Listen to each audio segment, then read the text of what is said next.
За сайн бацхан уу бүгдээрээ Octo Learn-ийн англи хэлний Unit 2-ын Lesson 3-та тавтамжил. Олж мэдэх гэж хэлцгээе.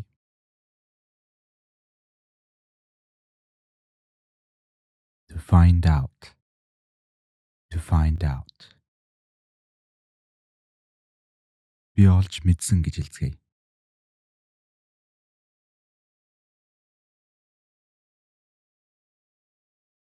I found out. I found out. Тэр хаана байгааг би олж мэдсэн гэж хэлцгээе.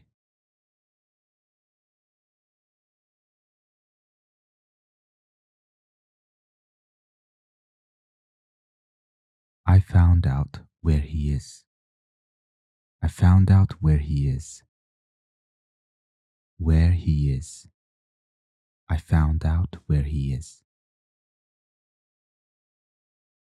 Авчрах гэж хэлцгээе. To bring. To bring. Түүнийг авчир гэж хэлцгээе. Тэр эрхтэйг.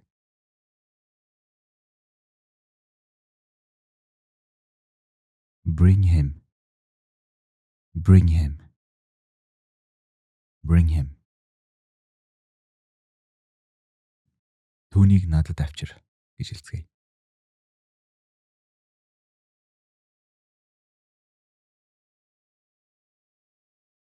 Bring him to me. Bring him to me. Та магадгүй bring him for me гэж бодсон байж магадгүй. Тэр нэрээ өөр утгатай. For гэдэг үгний утга нь аливаа зүйлийн төлөө, тэр зүйлийн тулд гэсэн утгатай учраас миний төлөө түүнийг авчир гэсэн утгыг агуулна. Bring him for me гэж хэлвэл харин bring him to me гэдэг нь энийний төлөө биш, зүгээр л шууд утгаараа над дээр авчир, над руу авчир гэсэн утгатай. Bring him to me. Авчирсан гэж хэлцгээе.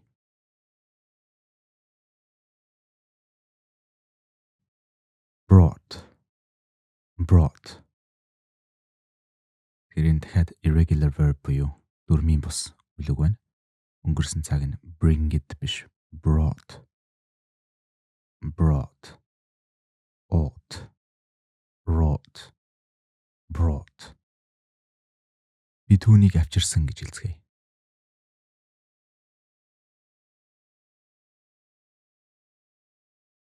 I brought him. I brought him.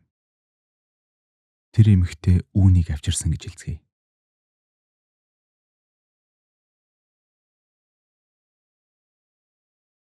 She brought it. She brought it. She brought it. She brought it. Эсвэл мэдээж тухайн зүйл рүү зааж хэлж байгаа бол she brought this. She brought this. Тэр энийг чамд авчирсан гэж хэлцгээе.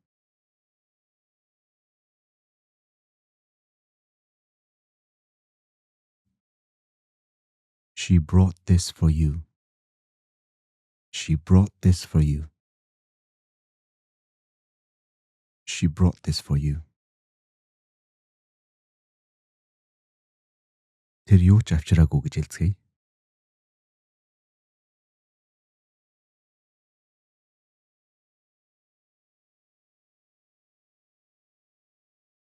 He didn't bring anything. He didn't bring anything. He didn't bring anything. Дурдах гэж хэлцгээе.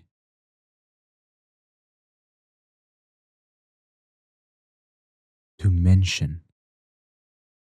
Mention. Shin. Mention. To mention.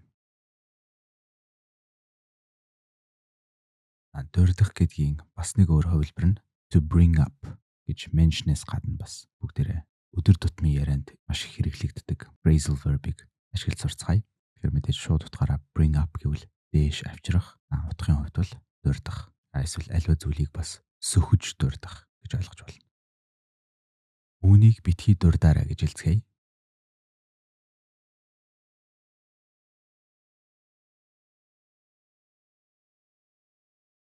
Don't bring it up. Don't bring it up. Do not bring it up. Энэ бол аливаа зүйлийг битгий сөхөж дурд гэж хэлж байна. Don't bring it up. Эсвэл don't mention it гэж бас хэлж болно. Гэхдээ энэ хоёр өгүүлбэр маань хоорондоо бас баг зэрэг ялгаа бий. Түрүү хэлсэн don't bring it up гэхээр үүнийг битгий сөхөж дурд гэсэн утгатай. Яагаад тэгж байгаа вэ гэвэл мэдээж доор нуугдчихсан байгаа зүйлийг битгий ил гаргаж дээш авчир гэсэн утгатай. Тэгэхээр bring it up гэдэг нь тиймэрхүү утгыг илэрхийлж байна. Харин don't mention it гэдэг нь шууд утгаараа үүнийг бүр дурд гэж байгаа ч гэсэн бас контекстээс хамаарат жишээ нь хэн нэгэн танд талархлаа илэрхийлэхэд зүгээр сүртэй зүйл биш битгий санаа зов гэсэн утгаар бас don't mention it гэж бас хэлж болно. Би үүнийг сөхөж дурдахгүй гэж хэлцгээе.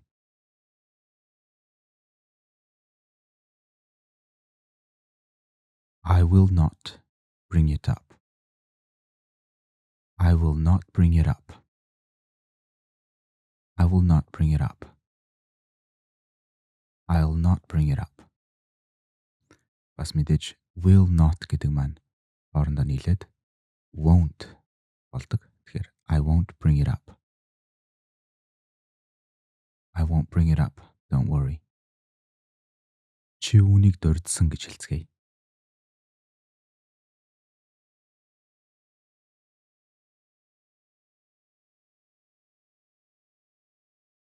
You brought it up. You brought it up. You brought it up. Эсвэл you mentioned it гэж бас хэлж болно. Би үүнийг дурдаагүй гэж хэлцгээе.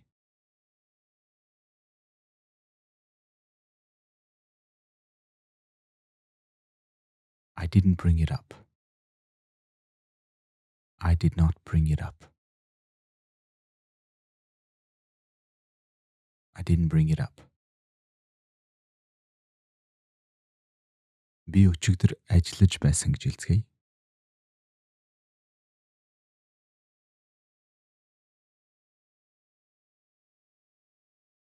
I was working yesterday. I was working yesterday. I was working yesterday. Би ажилдаг байсан гэж хэлцгээе. Ажиллаж байсан биш, ажилдаг байсан.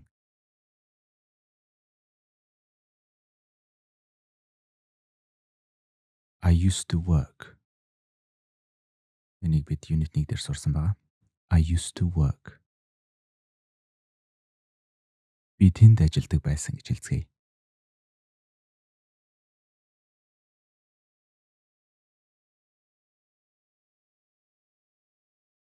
I used to work there. I used to work there. I used to work there. Би энд амьдардаг байсан гэж хэлцгээе.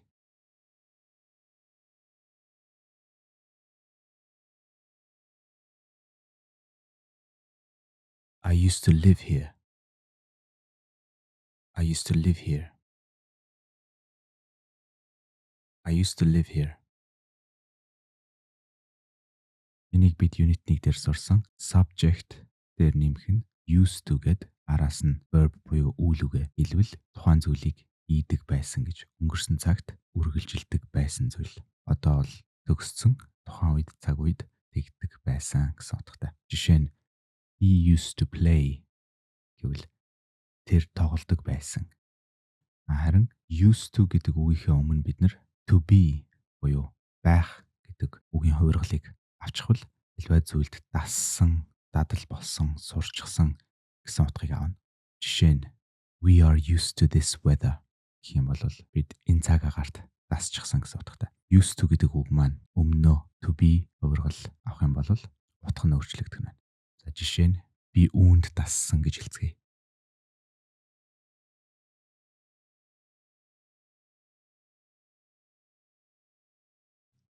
I am used to it.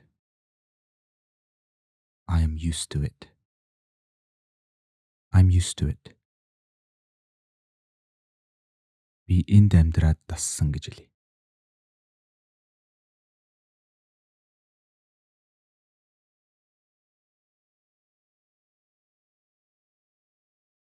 I'm used to living here. I'm used to living here.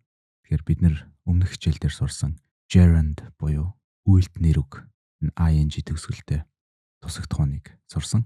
Тусах тухайн болж юунд тассан бэ гэдгийг нь харуулж байна. Тэгэхээр энэ бол энэ удаадаа үйл үг биш, нэр үгийн үүргийг гүйцэтгэж байна гэсэн үг. I am used to living here.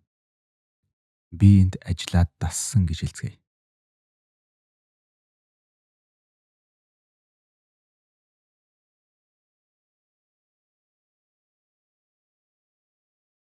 I am used to working here. I am used to working here.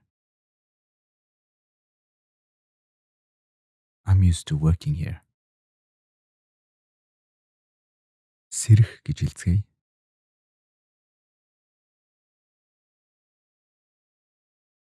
To wake up. To wake up.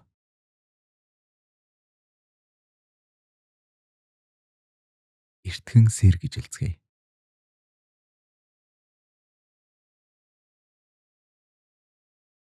Wake up early. Wake up early. Early. Wake up early. Тэд өглөө эрт сэрээд дассан гэж хэлцгээе.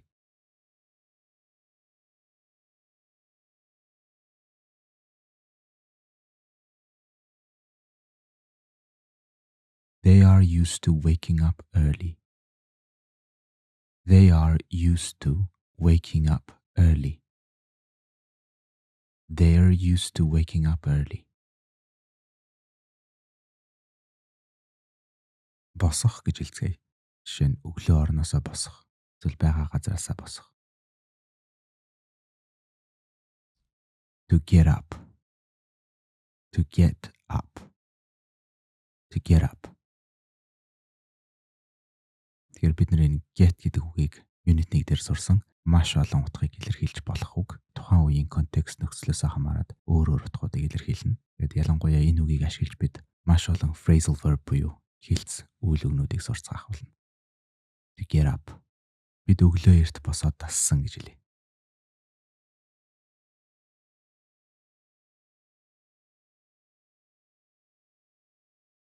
We are used to getting up early.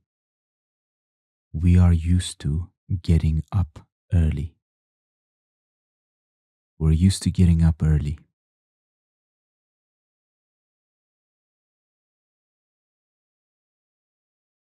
Get used to it гэх юм бол үүнд дасан зохиц гэсэн утгатай. Get used to it. Би үүнд дасчихсан гэж хэлцгээе. Дассан биш. Би үүнд дасчихсан.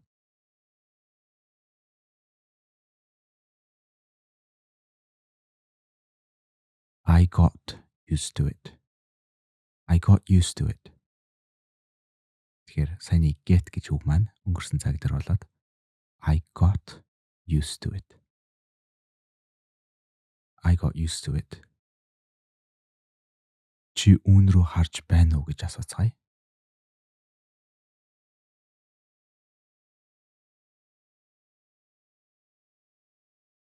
Are you looking at it? Are you looking at it? Are you looking at it? Чи үүнийг догдлон хүлээж байна уу гэж асууцгаая.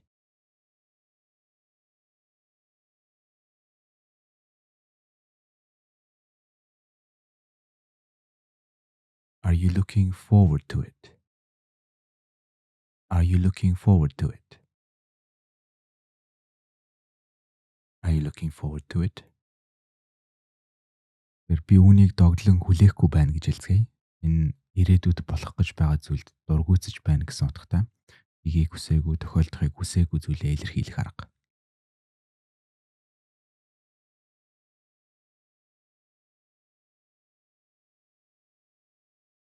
I'm not looking forward to it. I'm not looking forward to it. Энэ үгийг бол маш өргөн хэрэгэлдэг. Тэгэхээр сурахад маш хэрэгтэй. I'm not looking forward to it. Жишээ нь бид нэр маргааш олон цаг ажиллана. I will be working for 12 hours tomorrow and I'm not looking forward to it гэж хэлж болно. Маргааш би 12 цаг ажиллана. Тэгээд би энэ зүйлд тоглохгүй байна гэсэн утгатай. And that is the end of lesson number 3. I hope you're enjoying these lessons with Octolearn and that you're learning and making progress. And thank you for watching. I will see you next lesson.